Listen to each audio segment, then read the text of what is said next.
Alrighty, everybody to another Product People event. Hopefully we're live by now and everyone's watching on YouTube, Facebook, LinkedIn, and Twitch for the Zoom channel here, the Zoom event. Today we have Priya speaking for us about growth product management from 7shifts. I'm very excited. We've been chatting briefly before the call. It sounds like she's a wealth of information. So I'm looking forward to that and all the questions everyone's going to ask afterwards. Just a bit about me. Basic 3 years with ops and product management, 2 years in strategic project management, working in on-demand logistics as a sort of blanket industry. We don't need to talk too much about me. More interested in Priya talking.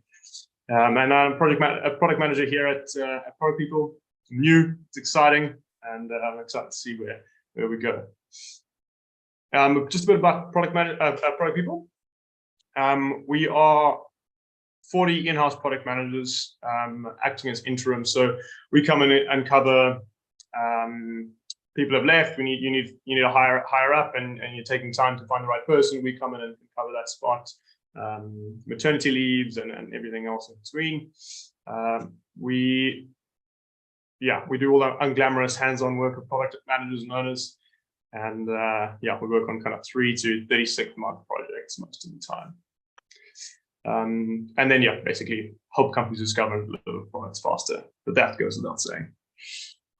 So we've got a quick poll coming up. It should pop up on your screen now. And we want to get to know what everyone thinks here. So the first thing, there we go. So who owns growth in an organization? Hope there's the right answer here because I'm not even sure.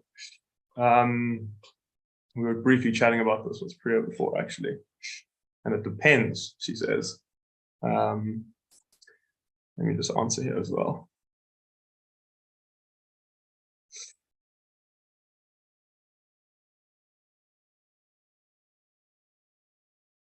Cool. So while we wait for that poll to come in. It's interesting. It's interesting to see. Product. Cool. Products come in with 50%, and then experimentation equals growth. 75% says yes. Interesting. All right. Cool. Interesting. That's really interesting. I'm excited to see what you say about that, Priya. Yeah. Well, then let's dive into it. Is this where the point we start? I'm going to hand over right now to Priya. Yeah. So let's let you introduce yourself and 7shifts, and exciting to see what comes. I'm gonna stop sharing, and you can take over here, Priya. Sounds good. Thanks, Josh. I'm going to share a screen and let me know if everybody can see it. Yes. Perfect. Yeah.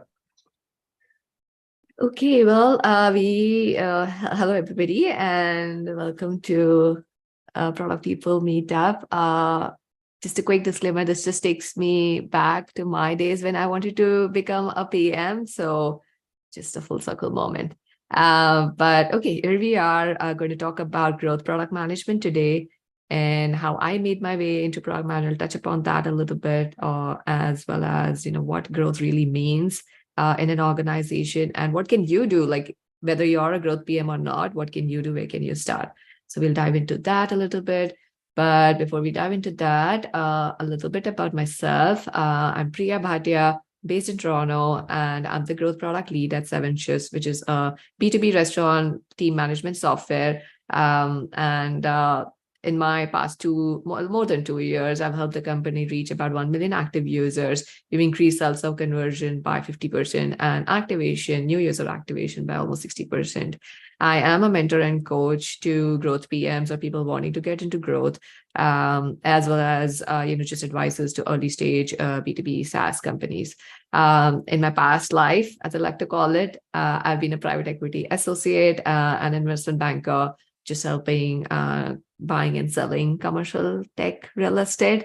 Very different life, but it just has some relevance because that role was very data back to, was dealing with a lot of stakeholders too, and so is this role. So definitely draw some parallels from there. But now let's dive into what growth is. And before we do that, let's just set the table a little bit and look at like, why do we even need growth? What happens? Where is growth relevant, right? If you look at the life cycle of any company, I'm mostly talking about just tech companies, but like if you want to visualize, how companies grow, what companies do when a company is formed, mostly you're building a product that you want to, sell. And by selling, you mean you want to acquire more users, right? Once you have acquired users, you do all the things around acquisition. You can do marketing, sales, whatever you do, you basically need to acquire more users. Once you've acquired more users, you need to retain, right? Like what is a product that can just, acquire more users, but it cannot retain? Like you'll have to keep putting money towards that funnel. You have to keep spending more and more money on marketing and sales. But that's why, your product should be able to not just drive activation, not just drive adoption, but it also should be able to retain customers. Now, once you've seen there's some retention happening, how can you grow the company? You will need money, right? So you need to be able to monetize the customers too. So whatever way that happens, you're paying for the product, or if it's a freemium model, you probably have a paid model as well, where you can then upsell customers from the free tier to a paid tier. You probably have any cross sell or add-ons that you would want to sell to a customer. So again, monetization becomes some way or fashion. You've acquired a certain audience, you've acquired a certain customer. Now you want to monetize those customers. Once you've been able to build that model, this is almost like a product market fit definition of acquiring users, retaining users, and then monetizing users. What you need to do is scale and defend. So once you've been able to identify this model, this monetization model works, you need to now scale it so that you can reach a larger market size. You can reach out to a different customer segments. You can reach to different markets. And then you need to keep that position as well. You need to defend that position so that there's no competition just coming in and taking over your market share too. So I think this is broadly what, a life cycle of a company is. Where growth happens is like across all these functions, right? Like every single function, as you scale, as you want to defend, you need to be able to grow each function. You need to acquire more and more users. You need to retain those users really well, and you need to monetize as well. Like if you want to grow as a company, you want to be doing all of these really, really well and just continue to grow those things. So that's essentially scaling those things. So how do you do this though? So there are, how do basically companies grow? Like across each of these functions, how would you actually grow? There are three models that are very, very like pervasive or, very, very commonly used. One is the product-led, where I think there's a lot of material written around product-led, but basically the product itself, think about a Zoom or a Calendly, the product itself is responsible for acquiring new customers, retaining the customers, as well as monetizing the customer. So again, think about how you found out about Calendly. Somebody shared a Calendly link with you, and that's how you found about the product. You probably enjoyed using it. You're using it for yourself, so you're retained on the product. And then one day, like me, you'll probably, also start paying for the product just because you love it so much. So, that's the monetization model. So that's product-led. In the marketing-led companies, these were the companies like maybe 8-10 years back in the day. This is how, when growth marketing picked up a lot. Companies would spend a lot of money on just ads, and just like when Facebook and Google ads became a thing, there was a lot of money that was spent on marketing-led efforts. And in terms of that's that, I think a lot of companies still use marketing today, because overall all the three functions I think are very, very critical to growing. But in marketing-led, a lot of focus was on just how we reach the right ICPs, how do we use more paid and performance marketing to reach the right customer segment. Apart from that, marketing-led would also help you just educate customers on how to start using it. So it was more about showing, more about telling and less about showing. So you were just communicating the features and benefits rather than showing it. And that was like the more marketing-led. And sales-led, I think the just term explains by itself. It is mostly just outbound prospecting of buyers. This is the way companies use this is they will identify, oh, this particular segment of customer might be interested in our product. Let's reach out to them. They are a perfect ICP for us. Let's reach out to them. Sales gets in touch with them. They explain the benefits and they close contracts, right?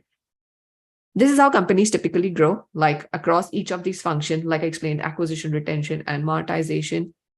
In reality, a lot of these companies, a lot of just tech companies deploy all three motions across all of these functions to grow. And so now you can already see there's just so much happening in a company. There's a marketing function, there's a sales function, there's product that's building new products.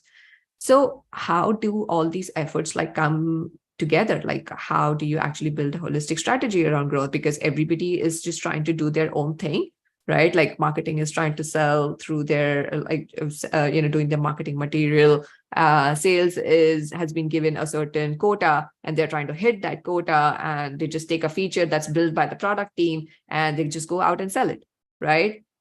What is it that unites all of these functions?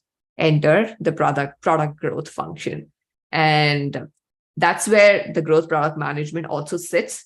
But let me give you a little bit of an overview of how this typically functions. Again, this structure can be very, very different in different organizations, but this is something that I've commonly seen. And so and in today's day and age, I think a lot of emphasis is being placed on product. And that's why, product still retains a lot of just, the power or, being able to convey the roadmap of the company. So that's why product is a standalone, just very important function. And so you can imagine any product organization, they'll have different feature squads that are developing newer features. And in the growth function, we call it product growth. It could be growth or just any other revenue organization. There are different names to this. We call it product growth. Sits the growth product management, and then the product marketing managers, the lifecycle marketing managers, demand gen, customer success, RevOps. All of these actually come together to drive that growth for the company.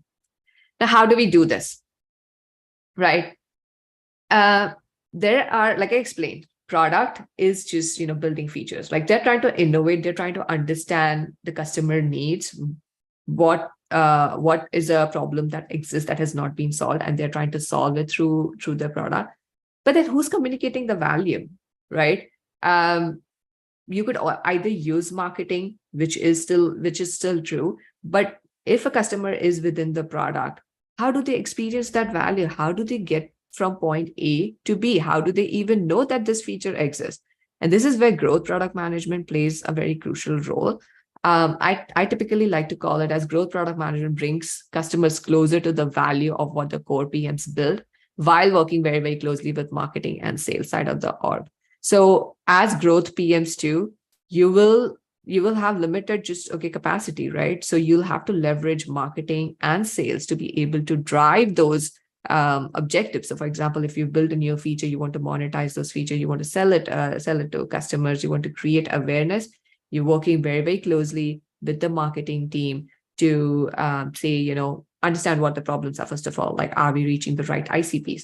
If not, growth product management will probably take on to give you an example, we shipped a new feature and we did not know how to reach the correct ICP.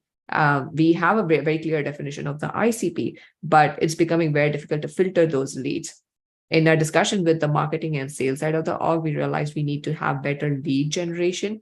And so growth product management steps in and they say, okay, we will help you qualify these leads better.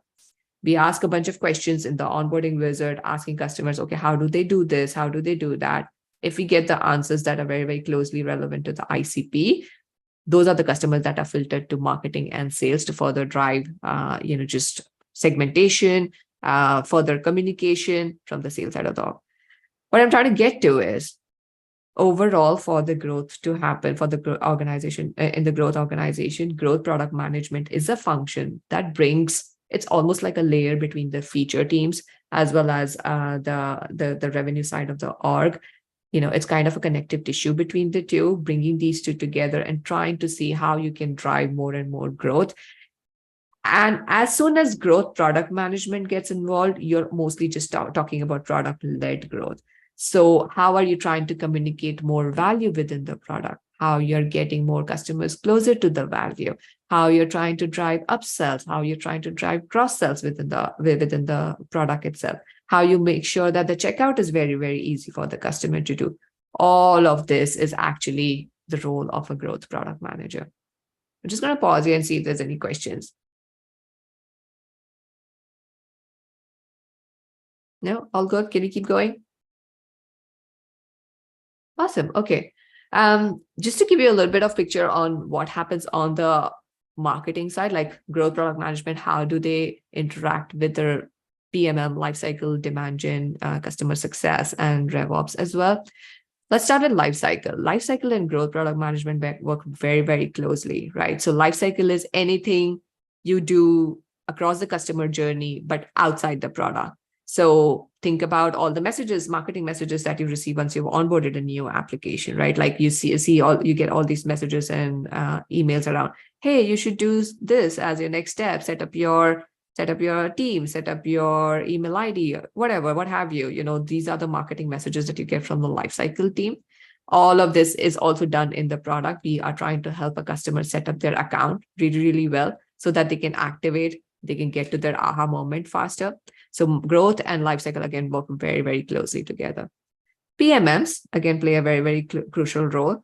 PMMs, because they're working across different squads, product marketing managers, they are, again, reaching out to growth product management, creating opportunities or sharing, just gaps that they see. For example, there's a PMM on a certain feature and they see a gap that, a new customer who has onboarded the application, they don't even know this feature exists. They are the ones who will probably reach out to you, ask you, how can we create that awareness for the product within the product. And then PMMs also own monetization, or what's the best way to monetize these customers. And that's how you work very, very closely with the PMM. On the demand gen side, demand gen is creating demand for the entire product overall. Because product has a lot of understanding of just ICPs, there's a little bit of back and forth between, okay, these are the type of customers we should reach out to. These are the ads where we can, do some placement. This is the kind of SEO content that we should write about because, this is what customers identify with. So that's how you work very, very closely with demand gen, just trying to, again, think about ways you can drive product-led marketing too.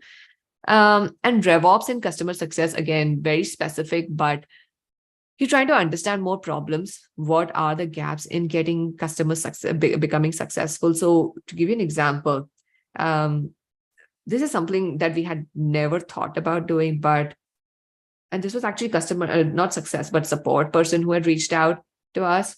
And they said, hey, Priya, you know what? Any new customer, when they are onboarding, they find it very, very difficult to set up their just org structure, just your company structure within the app. How can we productize this? How can we automate this? Because this is such a point of friction. It's stopping customers from taking any further action, right? Like imagine you're a B2B SaaS company, you want to set up your company before you can start exploring any features, right? It came to us via a bug. It wasn't even a request or a feature request or anything. It came to us via a bug. And that's how we identified, oh, this is such a point of friction. And then we decided to, we went down the entire journey of figuring out what are the points of friction, how can we make it better, what are the problems, is there data, is there data to back this up as well. We did the whole shebang around that, and we discovered, oh, this is actually a problem that's stopping customers from exploring the app and stopping us from growing. We actually made some changes, but then again, the point being, ideas for growth can come from anywhere in the entire growth org, right? Like even if there is marketing and sales function who own their own pieces, even customer success actually owns the piece of getting customers onboarded, but there's always opportunities that you can do to productize in the product. That's kind of the point I wanted to bring, just kind of just make sure we got through that point of, where growth product management sits on the slide. But let's see what growth product managers actually do on a day-to-day basis. What are the skills of a successful growth PM? And mind you, all of this is in addition to being a good PM, which is like you have to be a good storyteller. You still have to have a bias for action, and you just need to have deep empathy for customers, understand, what are the points of friction for them and how can you solve them. But apart from that, I think this is many PMs, by the way, don't get me wrong, many PMs are, obsessed about data. But as a growth PM, you especially have to be much more obsessed with data. You cannot work on something that is not data backed. You do not have something to validate a certain hypothesis. You're all the time, and not just to validate hypothesis. What I mean by obsessed with data is you're constantly looking for just areas of opportunities or gaps. You're just kind of exploring your Tableau charts, just spending time in your mix panel or amplitude, trying to identify the areas of friction, areas of drop off, and trying to see how can you actually make that experience better. So it has to be very, very, the role is very, very proactive. If you want a very structured, just like operating procedure, this is not a role for you. Like, this is a role for somebody who can be extremely driven and self-motivated. And amongst that, then, you need to be obsessed with data in a way that you're just like continually going in and looking into what's happening.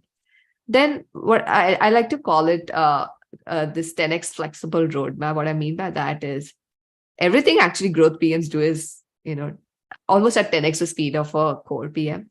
You're shipping features very, very quickly. If it's shipping features or if it's doing any experimentation, your roadmap has to be super flexible. Like, you cannot sit on a new piece of data or information you have and you cannot not act on it. If it ties to your goal, if it ties to your like company's goal or your quarterly goal, and you've found a new learning, if you have some new data to work on, you should probably prioritize that. You should check your roadmap. My roadmaps don't go beyond like 2 months or max 3 months, just because, as a growth PM, you are very, very flexible in just how you operate. And you have to be completely flexible with the number of experiments you should be running, which area of the product you should be running the experiments.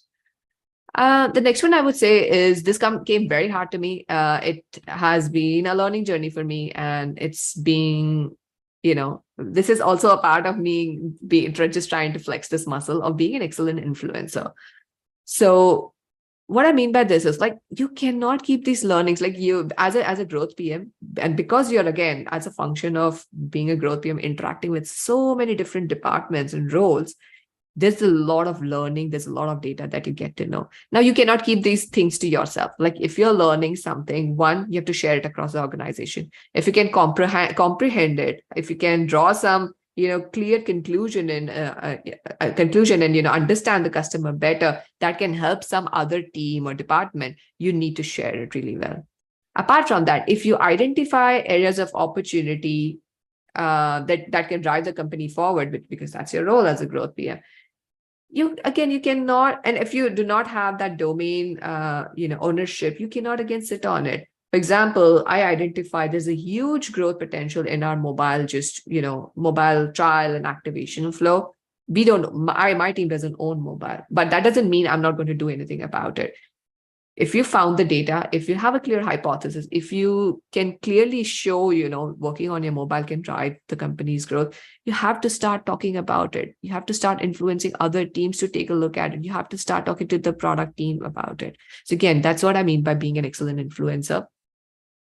And other things that I think I already talked about, so I'm not going to dive deeper into that. But yeah, just being obsessed about that end-to-end customer journey. When you're being obsessed about data, you are actually looking at that end-to-end customer journey, seeing what's happening, where the customer drop-offs happen, and how can you make it better. And close partnership with sales and marketing is something I've already touched on.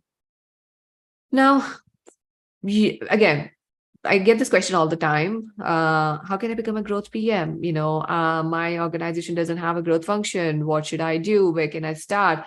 Should I tell my team, I want to work on growth? Should I ask my manager to, change my title or hire a growth PM? I think there's a lot of opportunity.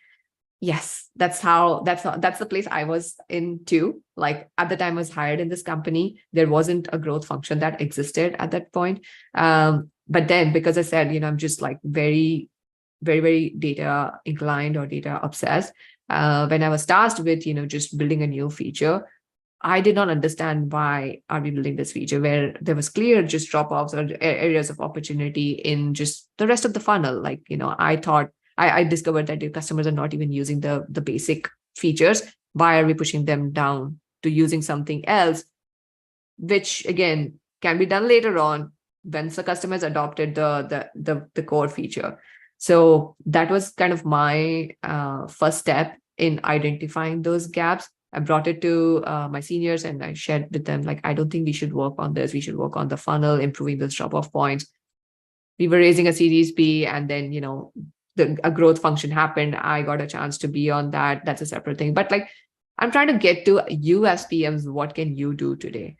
And this is how a growth PM thinks. And, I want to just kind of share, these are the things that can be takeaways that you can work on today itself. Like go and, just look at your own domain. When you're looking at your own features, can you build, first of all, that funnel of, how customers see and reach your product? Like, how do they discover your product? How many customers who start a trial, how many customers who are sold, even if you do not have a trial, if the product has been sold by the sales team, do they actually adopt the feature? How many of those who are sold actually adopt the feature? So discovery, adoption, start building that funnel. You'll identify a lot of gaps of, the number of drop-off points that exist. And you'll start identifying, these opportunities of, how can you make this better within the product? Even if the sales team is selling it, how can you make it better within the product? How can you ensure customer success? Whoever is getting into the product, how do they actually start using it? How do they accomplish their goals, with your product? And again, adoption doesn't stop at adoption. Like I explained in the beginning, you need to create a habit around it. How does a customer keep coming back? So for example, you have let's say payroll company, you showed a new customer, how to, run their first payroll, but do they keep coming back to you? I guess payroll is a different example. Like payroll is not easy. Like if you have chosen a new payroll company, you probably want to continue using that, but any other product, Miro or, Calendly, have you created a habit around using the same product? If not, how can you create a habit? Think about the nudges that you need to send out to the customer. What are the workflows that the customer has? How can your product become a very crucial part of their existing workflows? That's when you can actually create a habit. And then monetizing the value. You as PMs are the best, just, subject matter experts for that matter on your product, right? Like, about the competition, about, what customers like, what, advanced features customers might be ready to pay for. Like monetization, a lot of times is believed is something that, growth or product marketing or, some other person outside product teams own. But you as PMs also can own monetization. You can guide the conversations around, I think this should be priced at XYZ amount for XYZ reasons, because, we have so-and-so features that the competition doesn't have. I think there's better willingness to pay. If there isn't, let's test it. Like, let's test the willingness to pay. How much are customers willing to pay for this product? So you can drive those conversations too. So just want to leave you on this slide with, you as PMs also have a lot of power to do a lot of these growth things. And whenever there's a time and opportunity where there is a new growth function being, made, or, I also encourage people, you can be the first person of that just growth org too, right? Like set up that growth org. Every company end of the day needs to get efficient around growth. So maybe you are the first person. So yeah, when you start thinking about it this way, you will find opportunities for growth and, carry on those conversations. Now, a very just like crucial aspect, and this is the question that we also asked, is, is growth equal experimentation?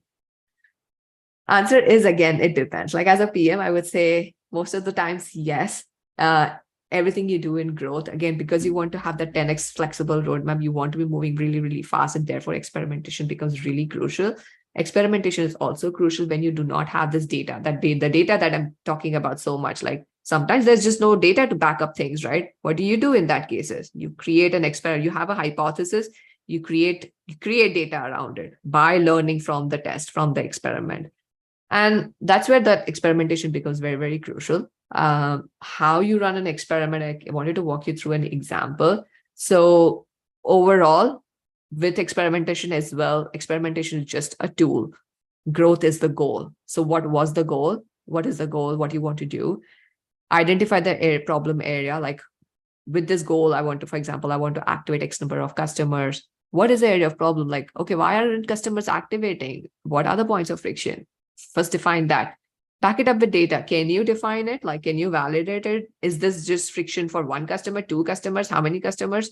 If it is a large enough sample size, you can then say, okay, I think this is a major point of friction for a lot of customers. Let's solve this and let's prioritize this.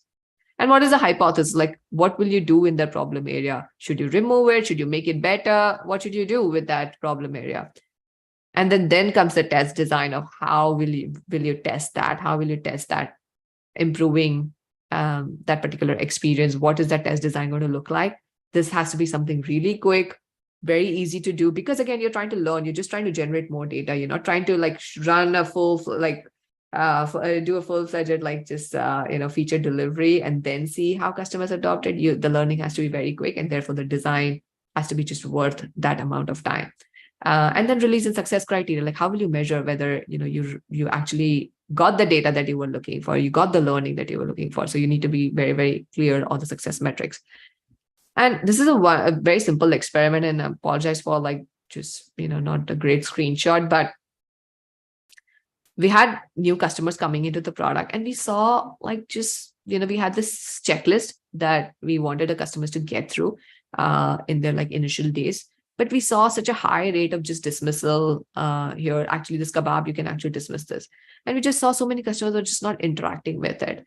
And from my Hotjar videos, from the day, like Amplitude as well, it was very, very clear that customers actually would come here, they would try to click, and this would not work. So they did not find that this was, either clickable. It wasn't a super good UI experience.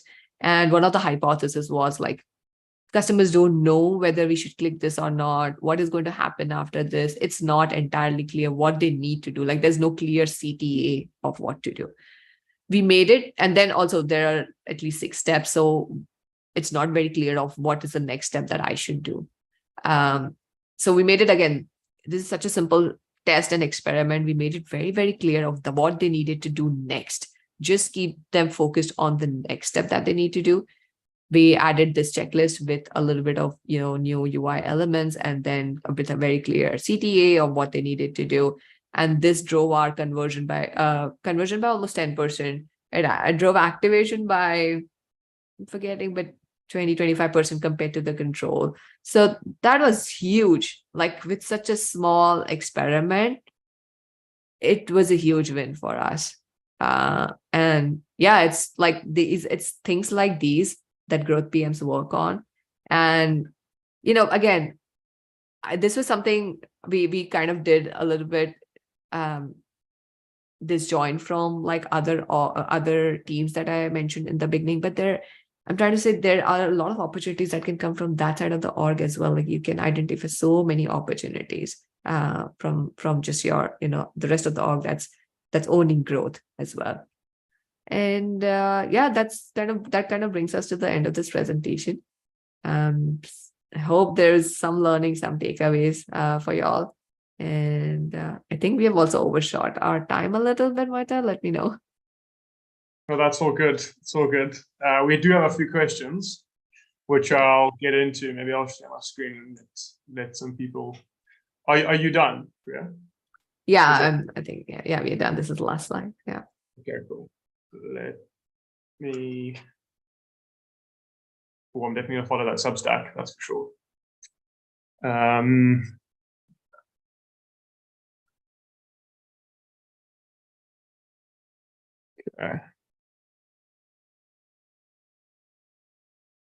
Okay, guys. So we're just going to, we're just going to open the floor to some questions, but just to create a bit of a buffer, we're just going to show or speak a little bit more about product people. First, I just want to say thank you to Priya. That was epic, and I'm excited to continue the discussion with all the questions. But just for now, we're just going to go through a bit of what product people do in a little bit more depth. So we are interim fractional product managers, or product coaches, or we do product discovery. Like I said previously, we cover permanent position covers. So like if someone's been let go, someone's left, and it usually takes a while to fill a role. We come in and we can do that. Or for important initiatives like product discovery, you've got some growth that you want to get going and you don't really know how to approach that. You don't have a growth team or a growth product manager, and you don't really see having them long term. We can come in and do that over a short period of time. Product coach and consultant, that's pretty self-explanatory, and then product discovery. So we've got a very talented, diverse team. I'm just figuring out, and a lot of incredible people at everyone's disposal. So what we're not doing, we're not recruiters, we're not a freelance marketplace, and we're not a development or design agency. We can put you in touch with most of those people, but that's not what we do primarily. Some of the people we've worked with, some big names here: Freenow, Tier, Zalando, Ecosia is big as well. I mean, all of these are some really, really big companies. Backmarket and Freeletics. These are our consumer clients, B2C clients. It's huge names here, which it still baffles me. And then our primarily business class or B2B clients, Havi, the World Health Organization, Remote. I mean, a lot of these will be fairly well known by most of you, especially if you're out in Europe. Some feedback we've had from some of our clients. I'm not going to read through these, but please have a quick look. And then just some of our stats. We've got 60%, well, over 60% of our leadership team is female, which is fantastic. Our product leaders, we've got 40 product leaders and product managers. And then we've supported 200 cross-functional teams so far. So really, really interesting. And that's from publicly listed companies through to Series A startups. Well, the other way around, Series A startups through to publicly listed companies. This is just some of our team. What a good-looking bunch, hey? What a good-looking bunch. And then we're hiring. We've got a senior product management consultant, and then 2 growth and associate product management consultants. Those are on our job board. You can go to our website and just go down to the job board, and it'll take you through. Just a note on that, our hiring process is super transparent. We give feedback whether you get through to the next round or you don't get through the next round. There's a call scheduled, and we'll walk you through what was good and what was and what kind of wasn't up to scratch. It's a really incredible hiring process. I've never ever come across it in any other company. It's really fantastic. Cool. So I'm going to stop sharing here, and we're just going to go to some questions. Let me just stop sharing. Oh, hang on. So one of the first questions that I really was interested in, Mateos on LinkedIn, he asked, it would be great to get your take on the overlap of PMs and growth PM roles, and whether splitting the role is helpful or hurtful, in reference to Airbnb and Apple stances where the roles are combined.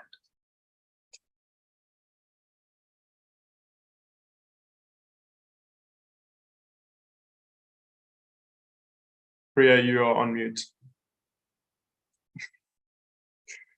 Sorry about that. Just wanted to drink some water. Okay, but thanks for your question. Like everything, it depends. Like resourcing is a thing in companies, right? It depends how big is the company is. Can you afford a different growth PM? In some companies, it's very, very structured that growth is a different function altogether. And that's where a growth PM sits. And product is a different function. And that product is only taking care of just, building new features and thinking about solving customer problems. Having said that, PMs can still, I still have PMs who are actually very, very like just growth minded. in the sense that when they're building a feature, they're thinking about how will the customer discover this feature? How will they adopt it? What kind of notifications they need to create in the product such that, they can nudge the customer to keep coming back to using that feature on a day-to-day basis. I think these are still functions of a growth PM, but you probably don't have that title. And there's nothing wrong with that, right? Again, like in lean organizations, you're trying to do multiple things. At the end of the day, you're trying to grow the product, you're trying to grow the company, and whatever you can do, if you have the time and capacity to think about those parts of the customer journey too, I don't think you necessarily need a growth PM to come in and help you with those things. You can also own those things. And I'm not sure if I'm answering that question really well, but yeah, that would be my take. Yeah, I think it's super subjective, like you were saying. It's very, seems very dependent on the company and the situation and financial situation. Exactly, yes. Yeah. We've got another one here from Antonio. So he's asked, how do you define product segmentation, like freemium and pro? On one hand, you want your product to retain users. On the other hand, you want some customers to pay. How do you define each of these limits? Yeah, it's an ongoing discovery of, at what points do you kind of limit, free, and then what do you monetize? A framework in my head right now is, this is a constant like experimentation tool. Like, first of all, I wanted to add another layer to this. When we were in 2021 and 2022, there was just like a lot of, just inflow of money to all the organizations, and it was growth at all costs, right? So it was like, you're just throwing so much money at marketing, your product development efforts. You just wanted to gather more and more of your, capture more and more of the market share.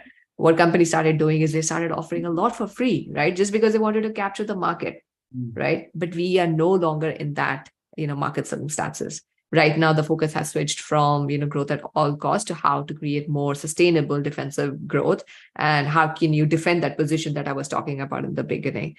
So in order to do that, you need to be able to show revenue as well, right? Like you can show that, you can retain customers and you can actually also monetize them, right? Otherwise, how will you continue to grow? How can you need to pay your salaries and you need to do other R&D efforts. How will you grow otherwise? So it is a little bit of a function of those market circumstances as well, like what you offer on free, and how much you kind of, put on your paid plans. But apart from that, the other general framework to think about free versus paid is offer for free all of those things that, easily get a customer onboarded and started with the app on whatever value you are talking about. Like, for example, 7shifts back in the day was scheduling. So we marketed scheduling. And so that's something that we offered for free on the app. But any team interaction, team interaction level or any advanced features that go beyond just, the basic features of the product, or, you can continue to, there's this usage-based element too, like, okay, I allowed the scheduling feature that now you can see how to do scheduling, but I'd probably not allow you to do it for more than 2 months from today, right? You can schedule for the next 2 months, but you cannot do it beyond that. So again, usage-based, and then, team member-based, right? Like a few members of your team were able to experience the value, but if you want to add more, you'd probably want to upgrade now that you've seen the value. Then the third element is just a bi-directional, just exchange your team interaction. So you would have seen with Notion and, some other team collaboration tools too. And I'm talking specifically about B2B context. It might be different for B2C, but in B2B context, if there is a team interaction that's going on, how can you limit that to, like, for example, you can interact or collaborate with just like 2 or 3 people max, on your free plan. That at least still gives you a clear, just, value delivery, right? The free plan is still telling you the value, but then anything beyond that, you would probably want to upgrade. So that's a framework of usage, number of people and number of collaborators of how I think about it. But yeah, that's the split between free and paid. Yeah, Slack has a pretty good like hacky way of doing that as well. They kind of onboard you it's free. You've got access to everything, and then it's sort of after a few weeks or whatever it is, it sort of ratchets you back down to a peg where you now don't have access to all of that again, and naturally you want it all Yes. back and you go and pay. Yes, I yes. thought That's it was quite a neat feature. yeah. There was another question here from, I'm sorry if I butchered this name, Kizzleton on YouTube. Growth is mostly associated with fast growth of a scale-up product. However, when a product reaches a plateau, likely corporate with 50% of the market, for instance, the growth relates more, about defending the value of the gradual enhancements of the features. How would you differentiate and compare the challenges and skills of a growth PM in scaling the corporate in a scaling and corporate environment? Sorry, that was butchered. Do you want me to reread that? No, I got the question. I got the question.